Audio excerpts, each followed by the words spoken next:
Une transaction d'une valeur d'un demi-milliard de dollars était en jeu, prisonnière du silence doré d'une salle à manger privée.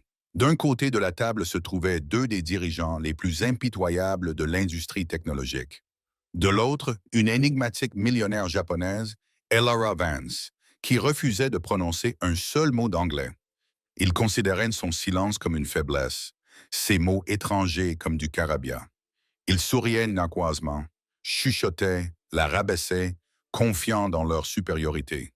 Ils pensaient avoir le contrôle total. Ce qu'ils ignoraient, c'est que chacun de leurs ricanements et chacun de leurs mensonges était observé par la seule personne présente dans la pièce. Ils n'avaient même pas remarqué la serveuse. L'atmosphère dans la salle à manger privée de l'Aurelia, l'un des restaurants les plus exclusifs du centre-ville de Manhattan, était si pesante qu'on aurait pu la couper avec les couteaux en argent massif posés sur la table. Il y régnait une atmosphère de patience forcée, une tension palpable qui couvait sous un vernis de civilité professionnelle. La salle était une déclaration en soi. Des murs lambrissés d'acajou foncé poli, un lustre en cristal qui faisait ruisseler la lumière sur la table, comme des lames gelées, et une seule grande fenêtre offrant une vue divine sur les lumières de la ville qui s'étendaient en contrebas. D'un côté de la grande table étaient assis Richard Sterling et Marcus Thorne. Richard, père PDG de Sterling Innovations, était un homme d'une cinquantaine d'années, aux cheveux argentés méticuleusement coiffés et au sourire qui n'atteignait jamais ses yeux bleus froids et calculateurs. Il dégageait une aura d'argent ancien et de pouvoir inébranlable. À côté de lui, Marcus, son vice-président chargé des acquisitions, était une version plus jeune et plus élégante du même prédateur. Son costume était plus chic, son sourire plus large, mais ses yeux avaient le même éclat avide.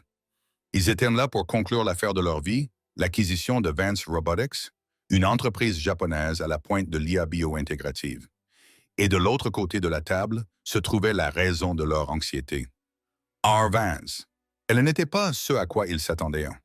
Son nom, Vance, provenait d'un bref mariage avec un universitaire américain, mais tout son être était le portrait de la grâce et de l'austérité japonaise.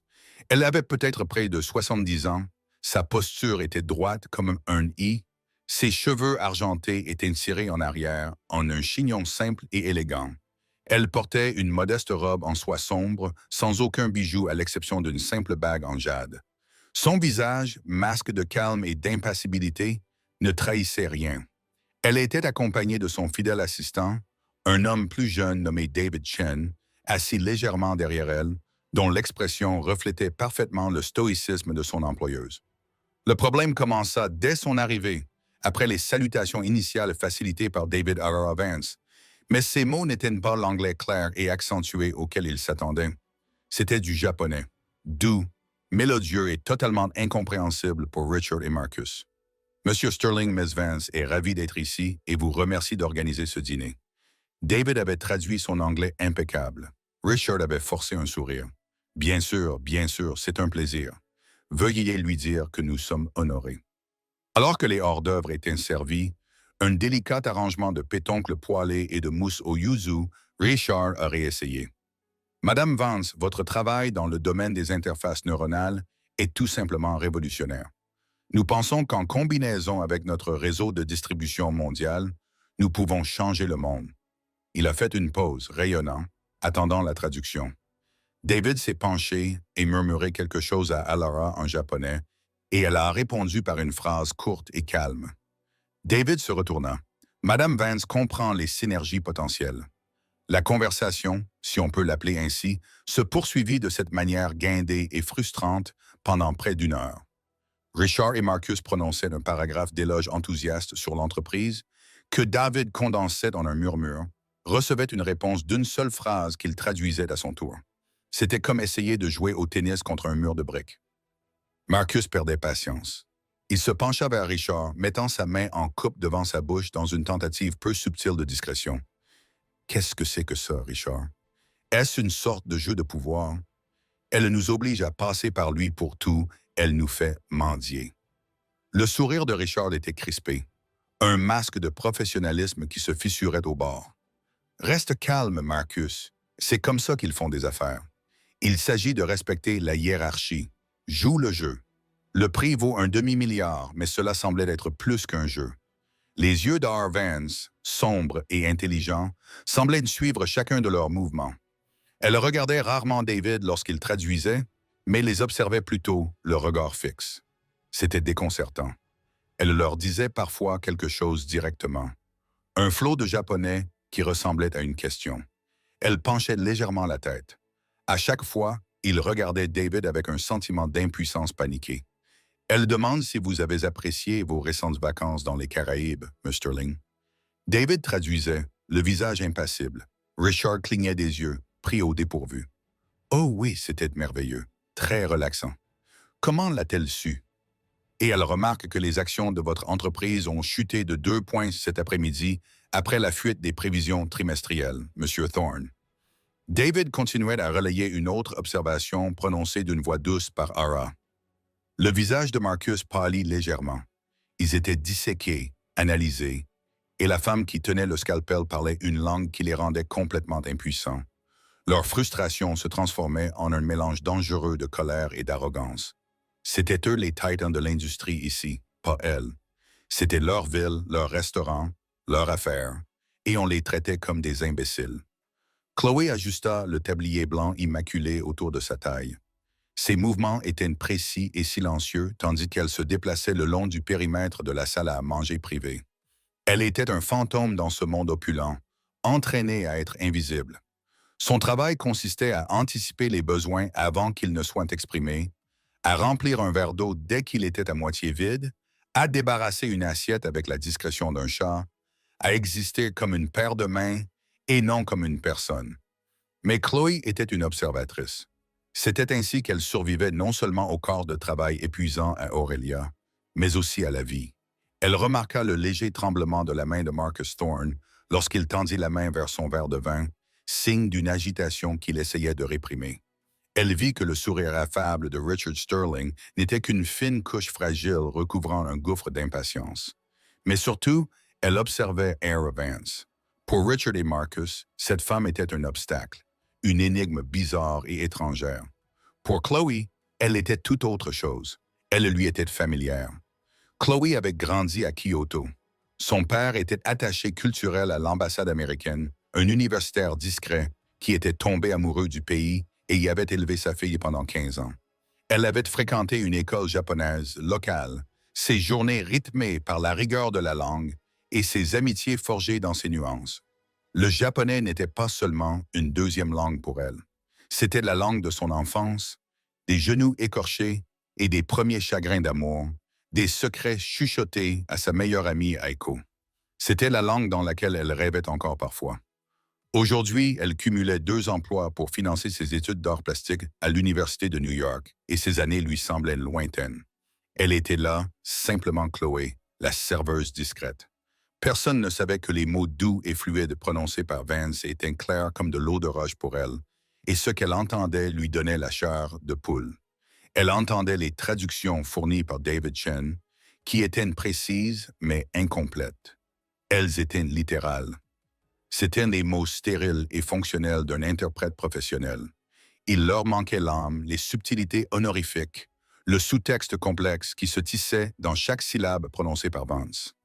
Lorsque Ara avait interrogé Richard sur ses vacances, son ton n'était pas simplement curieux. Il y avait une couche de politesse, une précision presque chirurgicale, une phrase qui sous-entendait subtilement « Je sais que vous meniez des activités non officielles pendant ce voyage ». Lorsqu'elle avait mentionné les actions de Marcus, en laissant échapper son choix de mots, ce n'était pas seulement une observation. C'était une expression délicate mais indubitable de déception, du genre que pourrait utiliser un enseignant à l'égard d'un élève prometteur qui aurait échoué à un test simple.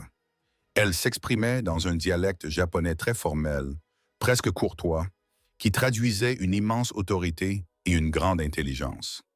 Chloé regarda Marcus, de plus en plus audacieux dans sa frustration, lancer une nouvelle tactique, un anglais condescendant et simpliste parler à voix haute, comme si Arara était sourde ou simple d'esprit.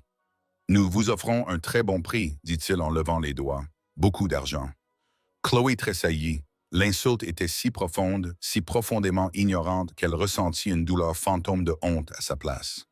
Elle vit les yeux d'Ara Vance scintiller pendant une fraction de seconde avec quelque chose qui ressemblait à de la douleur, pas de la colère, mais une profonde et lasse tristesse. David Chen serra les mâchoires, mais resta silencieux, traduisant consciencieusement les paroles grossières de Marcus. Ahara répondit, d'une voix toujours calme, mais avec une pointe d'agressivité, une acuité qui n'était pas là auparavant. David traduisit. Manasson Vance comprend l'offre financière. Mais ce qu'elle avait réellement dit était « Veuillez dire à cet enfant que le bourdonnement d'une mouche perturbe davantage mes pensées que ses cris. » Chloé faillit laisser tomber la cruche d'eau en argent qu'elle tenait. Elle se stabilisa contre le mur, le cœur battant à tout rompre. Ce n'était pas une négociation. C'était un désastre. Ces hommes, dans leur arrogance aveugle, détruisaient un accord d'un demi-milliard de dollars à chaque mot condescendant. Et Vance les laissait faire. Elle observait leur manque de respect, le cataloguait, son silence servant de réceptacle à leur mépris. Le coup de grâce fut porté lorsque Richard, convaincu que la femme en face de lui jouait un jeu stupide ou était véritablement incompétente, décida de discuter ouvertement de stratégie avec Marcus, juste à la table. « Écoute, ça ne mène nulle part, marmonna Richard, en se penchant par-dessus la table comme si David n'était qu'un meuble.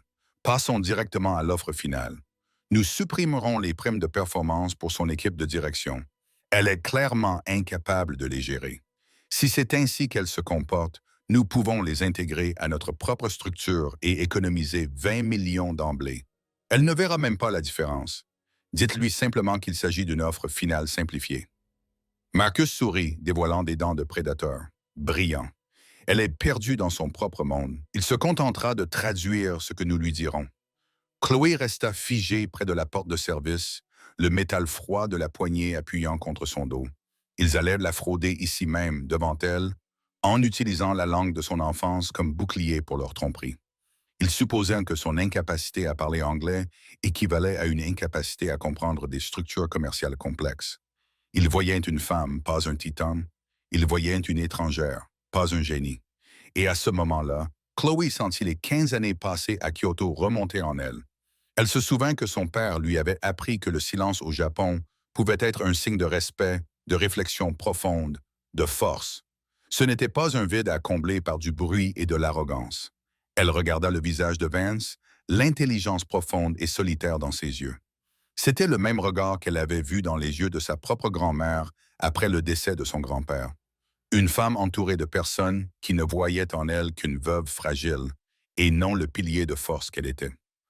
La voix de son manager résonnait dans sa tête. « Tu es invisible, Chloé. Ne parle jamais aux clients, sauf s'ils t'adressent la parole. » C'était la règle d'or. La transgresser signifiait un licenciement immédiat. Cela signifiait que le loyer ne serait pas payé. Cela signifiait que son rêve d'obtenir son diplôme s'évaporerait. Mais alors, elle entendit Allard Vance parler à nouveau, d'une voix presque murmurée. Et cette fois, ce n'était pas adressé aux hommes. C'était un murmure doux, presque pour elle-même. N'y a-t-il personne ici qui voit? La décision de Chloé était prise. Son travail, son avenir. Il lui semblait insignifiant comparé à l'injustice colossale qui se déroulait dans cette cage dorée. Elle s'éloigna de la porte, lissa son tablier et se dirigea vers la table, le cœur battant à toute rompre dans sa poitrine. Alors que Chloé s'approchait de la table, le monde semblait ralentir. Chaque pas sur le tapis personne moelleux était un acte délibéré de défi. Le cliquetis des couverts, le bourdonnement sourd de la ville à l'extérieur, tout s'estompa en un fond sonore étouffé. Tout ce qui comptait, c'étaient les 4 silhouettes à la table, enfermés dans leur tableau de malentendus et de tromperies. Richard et Marcus ne la remarquèrent même pas au début. Ils étaient trop occupés à se sourire l'un à l'autre, confiants dans leur stratagème. David Chen avait la tête légèrement inclinée, l'air résigné. Seuls les yeux d'Ara Vance se levèrent pour croiser ceux de Chloé. Pendant une fraction de seconde, Chloé y vit une lueur de surprise, une fissure momentanée dans son apparence sereine. Chloé s'arrêta, non pas à côté de Richard ou Marcus, mais à une distance respectueuse du côté de la table où se trouvait Ara. Elle prit une lente et profonde inspiration, l'air stérile et climatisé lui semblant rare dans ses poumons. C'était le moment. Elle s'inclina. Pas un simple signe de tête de serviteur, mais une profonde révérence formelle à partir de la taille, comme elle n'en avait pas fait depuis des années. C'était une révérence de profond respect, réservée à un aîné, un enseignant, une personne de statut élevé. Ce geste était si inattendu qu'il brisa la tension qui régnait dans la pièce. Richard et Marcus cessèrent de parler et tournèrent brusquement la tête dans sa direction. « Qu'est-ce que c'est que ça? » marmonna Marcus avec mépris, en pinçant les lèvres. « On peut avoir un peu plus de vin, ou quoi? » Sa voix s'éteignit lorsque Chloé se redressa. Elle regarda directement Elora Vance et prit la parole. Son japonais était parfait. C'était le dialecte de Kyoto de sa jeunesse, formel, humble et clair comme une cloche de temple. Vance-sama. Elle commença par utiliser la forme la plus respectueuse qui frôlait la révérence. « Pardonnez mon impudence impardonnable. Je ne suis qu'une humble servante ici. Cependant, rester là et assister à cette impolitesse est une tâche sur cette maison et sur mon honneur. Si vous me le permettez, je peux vous aider. » Le silence qui suivit fut absolu. C'était un vide stupéfiant et assourdissant. Richard et Marcus la regardaient, la bouche littéralement grande ouverte. C'était comme si un meuble avait soudainement récité Shakespeare. Cette fille, celle qui avait silencieusement rempli leur verre d'eau, à qui ils n'avaient pas prêté attention, parlait la langue même qui avait été leur mur de frustration toute la soirée. David Chen redressa la tête, les yeux écarquillés d'incrédulité. Il regarda Chloé puis Ara, son sang-froid professionnel complètement brisé pour la première fois. Mais la réaction la plus marquante vint d'Ara Vance elle-même. Le masque impassible qu'elle avait porté toute la soirée s'effondra. Ses yeux, qui renfermaient un univers de sagesse solitaire, se remplirent soudainement de larmes scintillantes. Ses lèvres s'entr'ouvrirent légèrement et un petit son étouffé s'échappa de sa bouche. C'était le son d'une immense âme soulagée. C'était le son d'un prisonnier qui, après des années d'isolement cellulaire, entend enfin une voix parler sa langue maternelle. Elle répondit à Chloé d'une voix chargée d'émotion, mais conservant néanmoins son élégance innée. « Vous comprenez ?» demanda-t-elle dans un murmure fragile. « Vous comprenez ce qui a été dit, le sens derrière les mots. Je comprends tout. » « Vance-sama » répondit Chloé d'une voix calme malgré l'adrénaline qui coulait dans ses veines. « J'ai grandi à Kyoto. Je comprends non seulement vos mots, mais aussi votre cœur. » Cet échange, qui n'a duré que 10 secondes, a complètement bouleversé le rapport de force dans la pièce. Richard et Marcus n'avaient plus le contrôle. Ils étaient désormais des étrangers, exclus d'une conversation qui, soudainement, était empreinte d'une émotion et d'un sens plus authentique que tout ce qu'ils avaient réussi à faire en 2 heures. « Que dit-elle » demanda Richard d'une voix aiguë, empreinte de suspicion. Il pointa son doigt vers Chloé. « Qui êtes-vous? Que lui avez-vous dit? » Chloé ne le regarda pas. Son attention restait entièrement focalisée sur Ara. Elle n'était plus seulement une serveuse. Elle était un intermédiaire, un pont au-dessus d'un gouffre d'ignorance culturelle. Elora Vance, les larmes coulant silencieusement sur ses joues, fit un geste de sa main frêle et élégante vers la chaise vide à côté d'elle. C'était une invitation, un ordre. Elle parla à nouveau, prononçant une phrase courte et claire en japonais. David Chen, retrouvant enfin la parole, traduisit pour les cadres perplexes, bien que ses yeux restaient fixés sur Chloé avec un regard admiratif. « Madame Vance. Madame Vance demande que la jeune femme se joigne à eux à table. » Marcus ricana, incrédule. Se joindre à eux. C'est la serveuse. C'est insensé. Mais Richard Sterling, malgré toute son arrogance, était un homme qui comprenait le pouvoir, et il pouvait le sentir changer dans la pièce aussi sûrement que la marée. La femme japonaise silencieuse n'était plus un objet passif. Elle avait trouvé une voix, et cette voix appartenait à la jeune fille au tablier blanc. Il se tut, observant son esprit s'emballer pour calculer cette nouvelle variable impossible. Chloé n'hésita qu'un instant. Puis, avec une grâce tranquille qu'elle ne se connaissait pas, elle tira la chaise et s'assit. Le monde venait de basculer, et d'une manière ou d'une autre, elle se trouvait dans son centre. Assise à la table en acajou, la serviette en lin fin lui semblant étrangère sur ses genoux, Chloé éprouvait un profond sentiment d'irréalité. Les verres en cristal, les couverts en argent ouvragé, les assiettes à moitié vides de plats étoilés au guide Michelin, tout cela provenait d'un monde qu'elle servait et non de celui dans lequel elle vivait. Pourtant, le regard d'Ara Vance l'ancrait, lui insufflant une détermination qui éclipsait ses angoisses. « Richard et Marcus observaient leur visage où se mêlaient confusion et fureur. Il s'agissait là d'une violation flagrante de tous les protocoles qu'ils connaissaient. « Je pense que nous méritons une explication », dit Richard d'une voix dangereusement basse. Il s'adressait à David Chen, mais son regard était fixé sur Chloé. Que se passe-t-il? Avant que David n'ait pu répondre, Ara s'adressa directement à Chloé en japonais, d'une voix désormais calme et empreinte d'une autorité tranquille.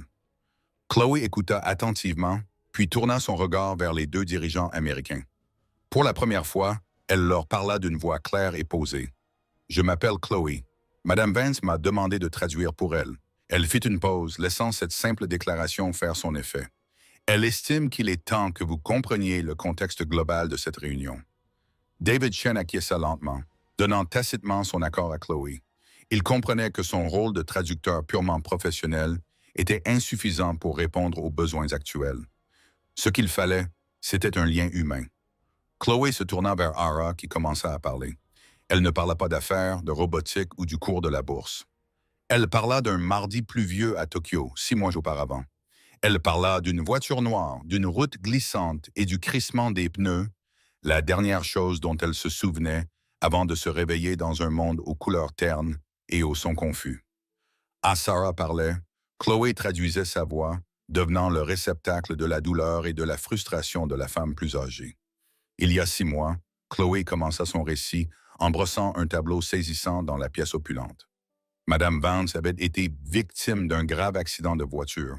Elle avait subi un traumatisme crânien, plus précisément au niveau des parties du cerveau qui contrôlent le traitement du langage et les zones de Wernicke.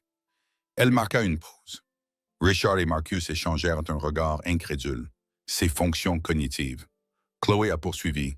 Les mots qui coulent à travers elle, sa mémoire, son intelligence, son brillant esprit d'ingénieur. Tout cela est parfaitement intact. C'est la même femme qui a bâti un empire mondial à partir de rien. Mais la blessure a provoqué une forme spécifique et rare d'aphasie expressive. Chloé a pris une inspiration, s'assurant de transmettre la gravité de la situation exactement comme Laura l'exprimait. Quand elle est stressée, son cerveau se met en mode par défaut. Il revient à ses voix les plus fondamentales. Pour elle, c'est sa langue maternelle. L'anglais qu'elle a appris dans sa vingtaine lui est inaccessible. C'est une pièce fermée à clé dans son propre esprit. Plus elle essaie de forcer les mots, plus ils lui échappent. L'histoire flottait dans l'air, lourde et choquante. Ara Vance ne faisait pas exprès d'être difficile. Elle ne jouait pas un jeu de pouvoir. Elle était blessée. Elle était piégée dans son propre esprit brillant, capable de tout comprendre, mais incapable de maîtriser le langage que son public exigeait. Pourquoi cela n'avait-il pas été révélé? Marcus laissa échapper un ton plus accusateur que compatissant. « Nous avons perdu notre temps ici. » Les yeux d'Ara brillèrent et elle prononça une seule phrase acerbe. « La dignité n'est pas un élément du rapport trimestriel. » Chloé traduisit sa voix aussi tranchante que Madame Vance ne voulait pas être définie par sa blessure. Elle ne voulait pas de pitié, ni être considérée comme un handicap par l'entreprise qu'elle avait consacré sa vie à construire. Cet accord n'est pas seulement une acquisition pour elle, c'est son héritage. Elle doit savoir que les personnes à qui elle le confie sont des personnes de caractère et non de simples opportunistes. La traduction de Chloé était imprégnée de la fierté farouche qu'elle avait entendue dans le japonais d'Ara. Elle est venue ici ce soir pour vous regarder dans les yeux, pour évaluer votre caractère, votre patience, votre empathie. Elle pense qu'on en apprend davantage sur une personne lorsqu'elle est confuse que lorsqu'elle est à l'aise. Une vague de honte si puissante qu'elle en était presque visible aurait dû submerger Richard et Marcus. Leur condescendance, leurs insultes bruyantes et lentes, leur complot chuchoté pour la tromper. Tout cela n'était qu'un test qu'ils avaient lamentablement échoué. Mais la honte n'était pas une monnaie avec laquelle Richard Sterling traitait. Il ne voyait pas une tragédie, mais une ouverture, une faiblesse à exploiter. Son esprit, toujours calculateur, réévaluait déjà l'accord sur la base de ces nouvelles informations. Une vendeuse vulnérable, une vendeuse souffrant d'une lésion cérébrale. Il se pencha en avant, sa frustration initiale remplacée par une sympathie rusée et prédatrice. « Mademoiselle Vance, Elara, mon Dieu, c'est terrible. Nous n'en avions aucune idée. Veuillez accepter nos excuses les plus sincères. Bien sûr, nous comprenons. et nous voulons vous aider. Ses yeux brillaient. En fait, cela rend les choses beaucoup plus simples. Nous pouvons vous soulager de ce fardeau. Nous pouvons accélérer la transaction et nous occuper des détails afin que vous puissiez vous concentrer sur votre rétablissement. Vous n'avez pas à vous soucier des clauses complexes et des indicateurs de performance. Marcus comprit rapidement son expression et prit un air faussement inquiet. Oui, absolument. La dernière chose dont vous avez besoin, c'est davantage de stress. Nous pouvons signer une lettre d'intention ce soir, une simple lettre, juste pour lancer le processus, pour votre propre bien. Chloé sentit un frisson lui parcourir l'échine tandis qu'elle traduisait leurs paroles. Elle transmit le sens, le ton compatissant, mais elle vit aussi la vérité derrière leurs yeux. C'étaient des requins qui venaient de sentir le sang dans l'eau. Ils ne voyaient pas une personne à respecter. Ils voyaient une cible à abattre. R. Vance écouta la traduction, le visage à nouveau impénétrable. Elle regarda ensuite Chloé, et dans ses yeux, Chloé vit une lueur de la même déception lasse qu'elle avait vue plus tôt. Le test n'était pas terminé. En fait, il venait d'entrer dans sa phase la plus dangereuse. Le dîner n'était plus un dîner. C'était un champ de bataille. Et Chloé, la serveuse, se tenait désormais en première ligne, armée uniquement de sa maîtrise de 2 langues et d'un sentiment croissant d'appréhension. L'atmosphère, qui s'était brièvement détendue grâce à la sincérité de la confession d'Ara, était désormais lourde d'un nouveau type d'opportunisme prédateur et toxique. Richard sortit un dossier relié en cuir de sa maillette et le posa au centre de la table. Il atterrit avec un bruit sourd, doux mais définitif. Voici notre offre révisée. Il l'annonça d'une voix douce comme de la soie. Elle est simplifiée, beaucoup plus directe. Elle accélère le paiement et place la transition opérationnelle entièrement entre nos mains. C'est une solution clé en main conçue pour votre tranquillité d'esprit, Ara. Il utilisait désormais son prénom. Cette fausse intimité était écœurante. Chloé sentit un nœud d'anxiété se former dans son estomac. Elle était étudiante en beaux-arts. Elle s'y connaissait en peintre de la Renaissance et en sculpture moderniste, pas en rachat par endettement et en transfert de capitaux, mais elle devait l'essayer. Elle devait être plus qu'un simple porte-parole. Ara fit signe à Chloé d'examiner le document. Lorsque Chloé le prit, elle sentit son poids, le papier froid et lisse rempli d'un texte juridique dense. Elle commença à lire les clauses clés à haute voix à Ara en japonais, d'une voix lente et prudente. Ce faisant, elle sentait que Richard et Marcus l'observaient, leur patience s'amenuisant déjà. La clause 7B, interrompit Richard, est une clause d'indemnisation standard, juste une formule juridique toute faite. Nous pouvons la sauter. La section 12, ajouta Marcus, décrit simplement les protocoles de licenciement pour son équipe de direction. Ce n'est vraiment qu'une formalité. Ils essayaient de l'inciter à contrôler le flux d'informations. Mais comme Chloé avait passé suffisamment de nuits blanches à aider son père diplomate à relire des documents pour reconnaître le parfum d'un langage délibérément obscur. Un instant, dit Chloé en levant la main. Elle regarda et passa au japonais. Vance serma. Il passe des sections sous silence, mais le langage utilisé ici est évasif. La clause 7B n'est pas une clause d'indemnisation standard. Elle semble donner à leur entreprise le pouvoir unilatéral de renégocier toutes les licences de propriété intellectuelle existantes de Vance Robotics après la fusion.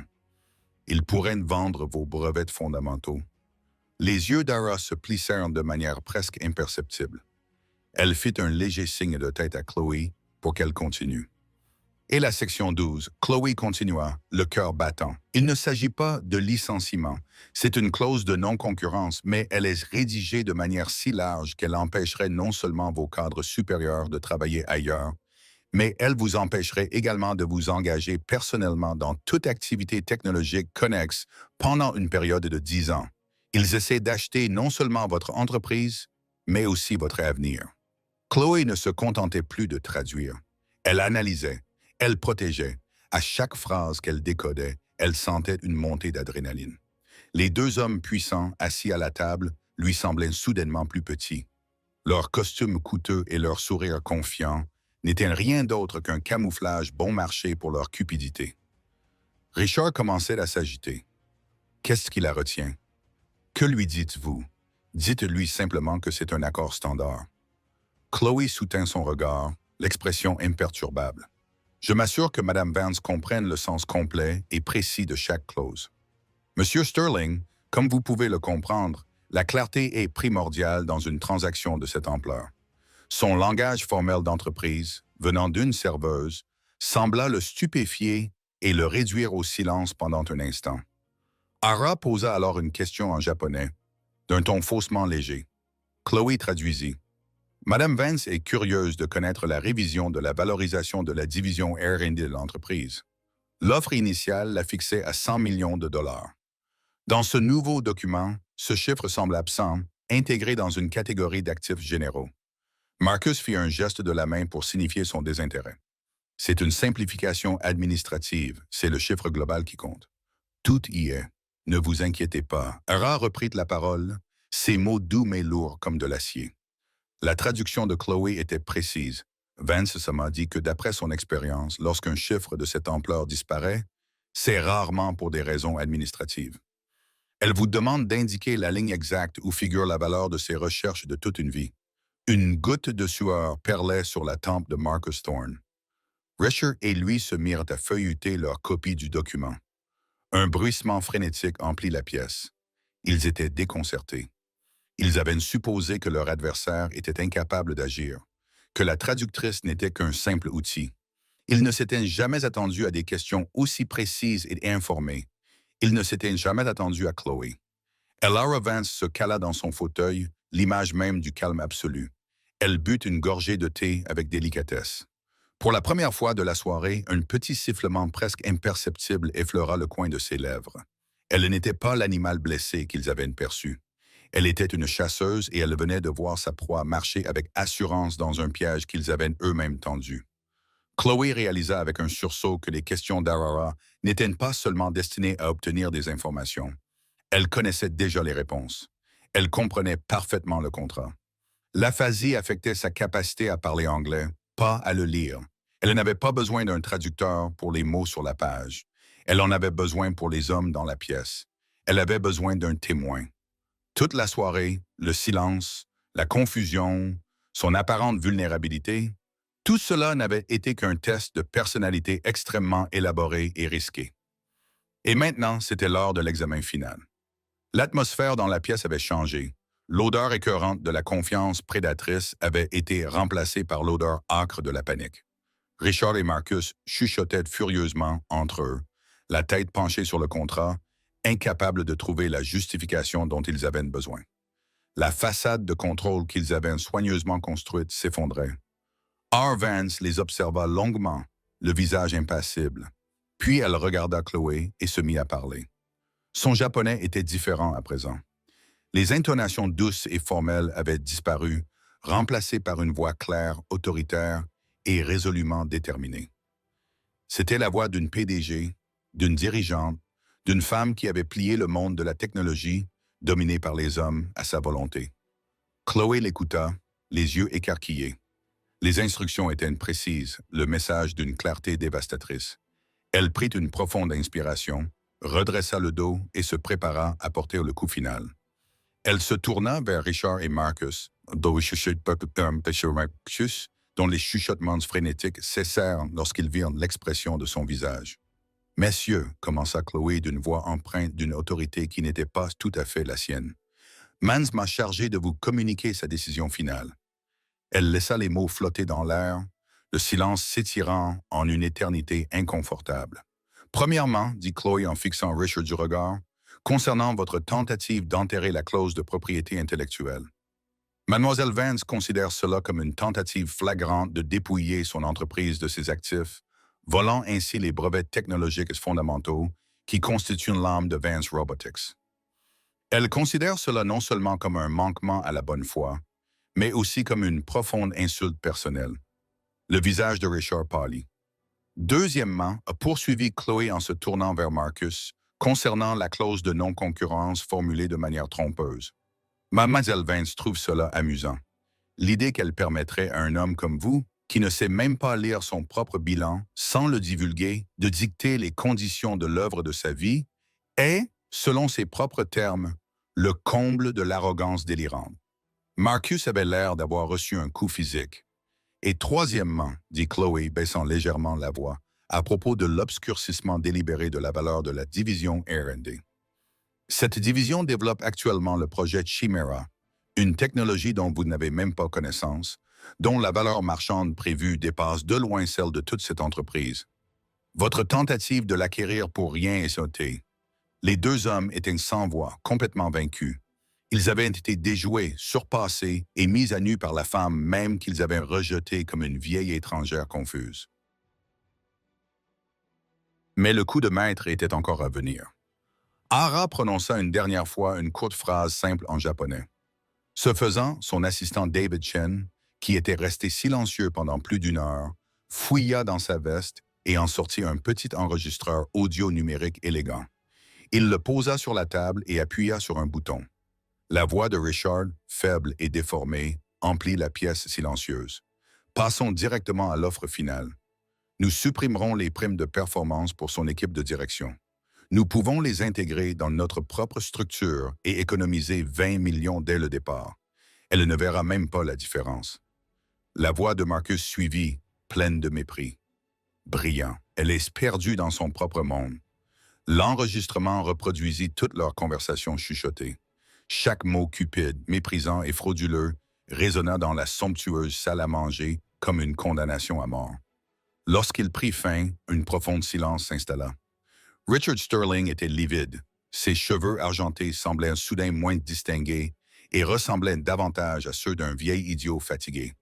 Marcus Thorne fixait l'enregistreur comme s'il s'agissait d'un serpent venimeux. Puis le miracle final se produisit. R. Vance regarda Richard et Marcus de l'autre côté de la table. Elle se pencha légèrement en avant et, d'une voix calme, rauque à force de ne pas être utilisée, mais parfaitement claire, elle prononça ses premiers mots en anglais de la soirée. « Je crois, dit-elle avec son accent à la mélodie légère et élégante. Cette négociation est terminée. » Le choc fut total. Ce fut comme un coup de tonnerre dans une église silencieuse. La pièce fermée à clé dans son esprit venait d'être ouverte. Peut-être était-ce la libération du stress, l'adrénaline de la victoire, ou simplement la force de sa volonté. Mais elle avait surmonté son aphasie.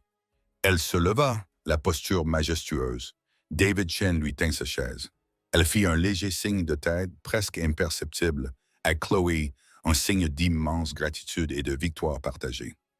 Puis, sans jeter un autre regard aux deux hommes ruinés, elle se retourna et quitta la pièce, laissant derrière elle les débris d'un accord d'un demi-milliard de dollars et deux carrières qui, à toutes fins utiles, étaient terminées. Le bruit de la porte qui se refermait fut le plus fort que Chloé ait jamais entendu. Voici bien sûr une version réécrite et considérablement enrichie de la partie 7, qui explore plus en profondeur les conséquences émotionnelles et psychologiques pour Chloé, accentuant la tension et rendant l'offre qui va changer sa vie plus détaillée et plus profonde. Chloé se tenait seule dans la salle à manger privée, tel un fantôme dans une cage dorée qui s'était soudainement transformée en tombeau. Le silence laissé dans le sillage d'Aurora Vance n'était pas paisible. C'était d'une présence physique, un bourdonnement aigu dans ses oreilles qui était le son de sa vie vacillant sur le fil du rasoir.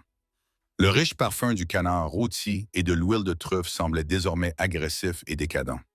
L'odeur d'un monde qu'elle venait de violer. Richard et Marcus avaient disparu comme des apparitions, leur retraite paniquée laissant derrière eux une aura tangible de disgrâce. Ils avaient tout laissé sur place. Leurs maillettes ouvertes, leurs stylos et le contrat frauduleux posé au centre de la table, tel un monument à leur cupidité.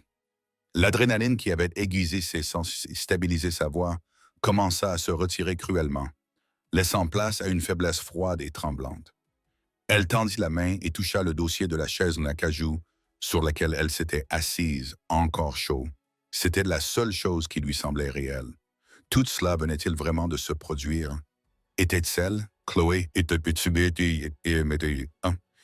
une étudiante en beaux-arts qui complétait son régime à base de nouilles ramen en servant des canapés aux 1% les plus riches, venait de commettre un suicide professionnel de la manière la plus spectaculaire qui soit.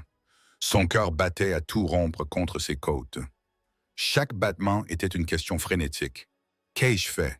Qu'ai-je fait? La règle cardinale, celle qui était gravée dans l'esprit de chaque serveur chez Aurelia, hurlait dans son esprit. Tu es invisible. Tu es silencieuse, tu n'existes pas. Non seulement elle avait existé, mais elle s'était érigée en juge, jury et traductrice.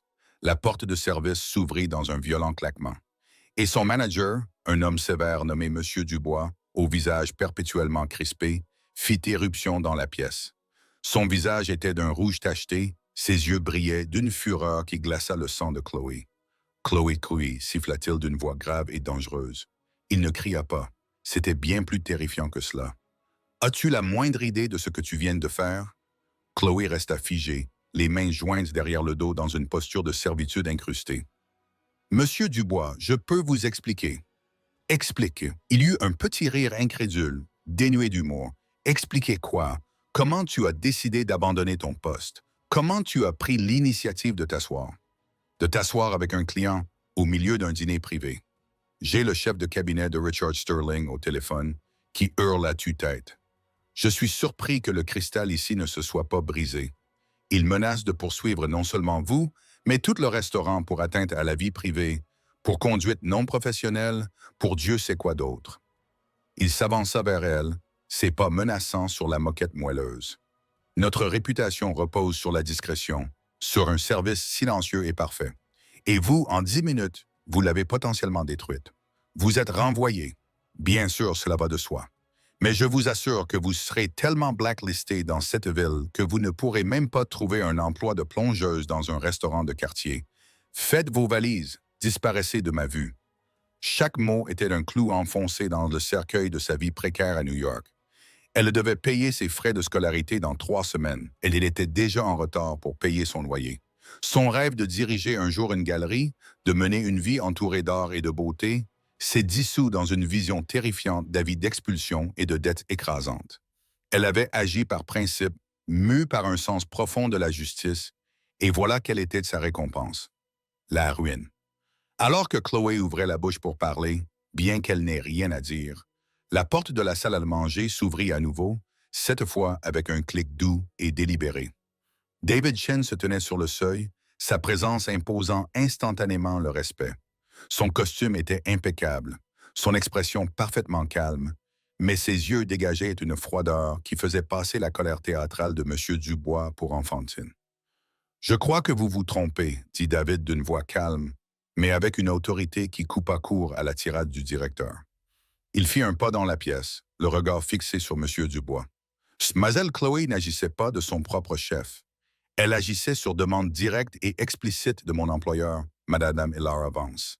M. Dubois cligna des yeux, son élan brisé. « Quoi?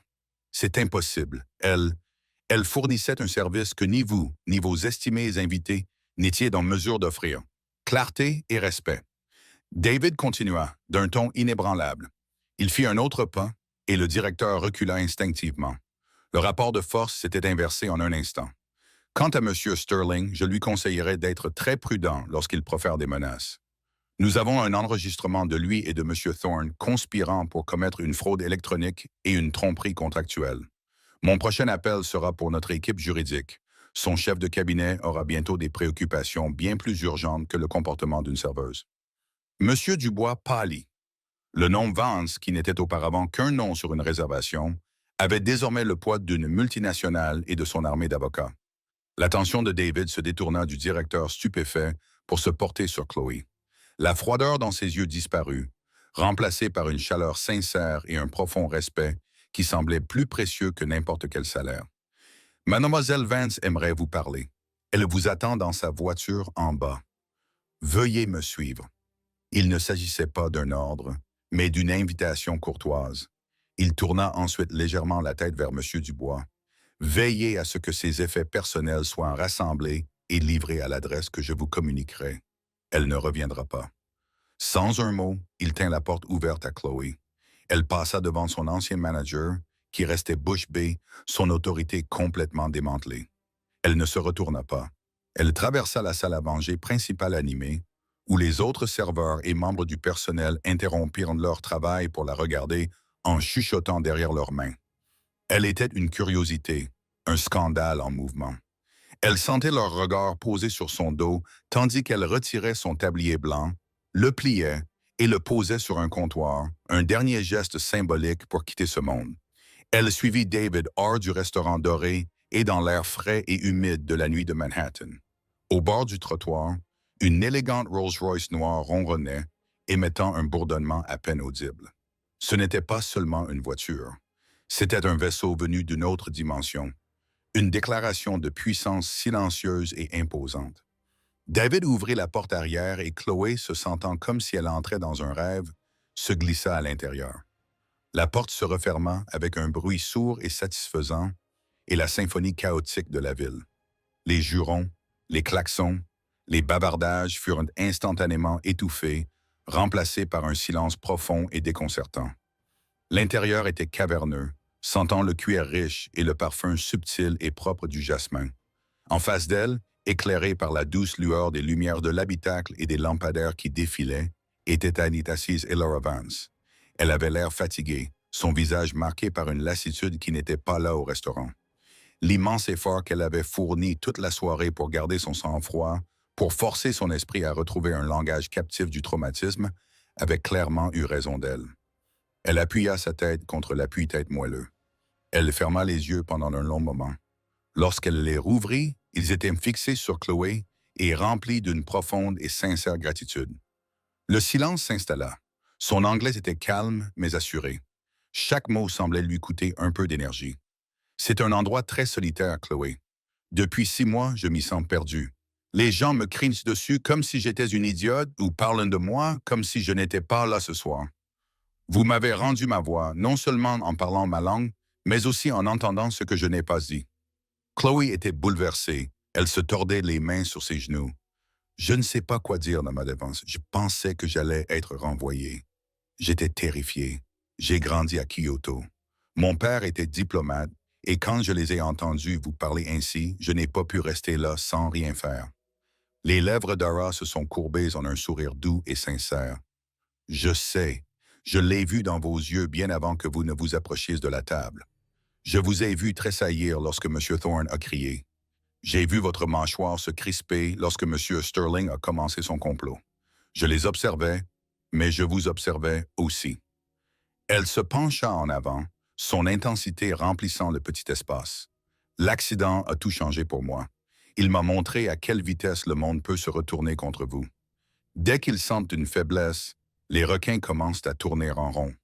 Mon entreprise, l'héritage que j'ai bâti pendant 40 ans, est vulnérable. Je dois trouver un successeur, un partenaire, quelqu'un pour la protéger. Mais comment puis-je me fier aux motivations de qui que ce soit?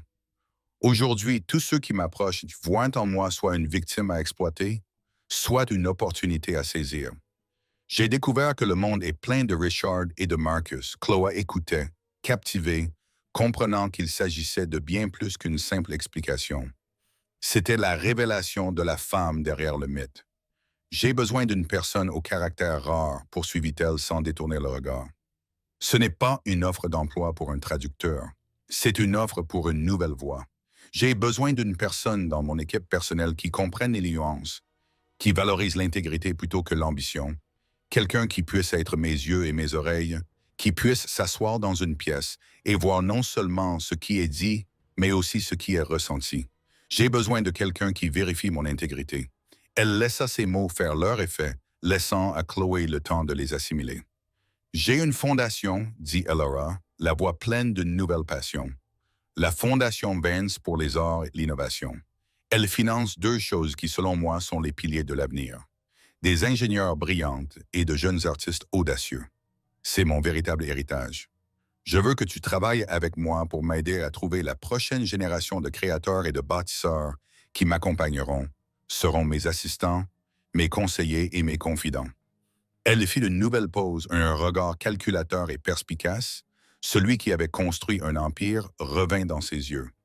Je sais que tu es étudiante. Tes études ne seront pas interrompues. Elles seront financées. Votre diplôme à l'Université de New York sera entièrement pris en charge.